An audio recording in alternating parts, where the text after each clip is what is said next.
తప్పిపోయిన కుమారుడు, నేను అనేకమైన చోటలల్లా అవమానపడుతూ ఉన్నాను, అనేకమైన చోట నాకున్న సమస్తాన్ని నేను కోల్పోయాను, ఇకనైనా తిరిగి నా తండ్రి యొద్దకు వెళతాను అని తండ్రి దగ్గరికి వెళ్ళినప్పుడు తండ్రి ప్రేమించాడు, అక్కున చేర్చుకున్నాడు, ఉంగరము పెట్టి విందు చేయించాడు, అయిపోయింది బాధ్యత. కానీ తనకు కలిగిన దానిలో పాలు అనేది తప్పిపోయిన కుమారునికే లేదు. తనకు కలిగిన దానిలో పాలు స్వాత్సము అనేది తప్పిపోయిన కుమారునికి లేదు.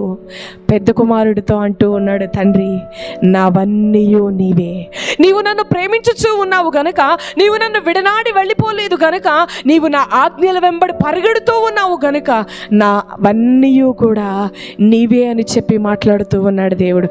ఈ రాత్రి కాలమందు దేవుని ప్రేమించే రీతిలో మనలో ఎటువంటి లోపము కానీ కపటము కానీ ఉండకుండా చూసుకున్నట్లయితే నిశ్చయముగా ఆయన మన పట్ల భీకర కార్యములు చేయటం మాత్రమే కాదు, కానీ ఏం చేస్తాడంట, స్వాత్స్యమును సహితము ఆయన ఇవ్వగలిగిన దేవుడు, స్వాత్స్యమును సహితము ఆయన ఇవ్వగలిగిన దేవుడు. దేవుని సన్నిధిలో బానిసలుగా బ్రతుకుదామా, దేవుని సన్నిధిలో కుమారులుగా యోగ్యమైన బిడ్డలుగా దేవుని సన్నిధిలో బ్రతుకుదామా ఆలోచించుకోవాల్సిన వారమై ఉన్న. అందరూ భక్తే చేస్తూ ఉన్నా, అందరూ దేవుని ప్రేమిస్తూ ఉన్నాము, కానీ ఆ ప్రేమలో వ్యత్యాసం ఉండకూడదు.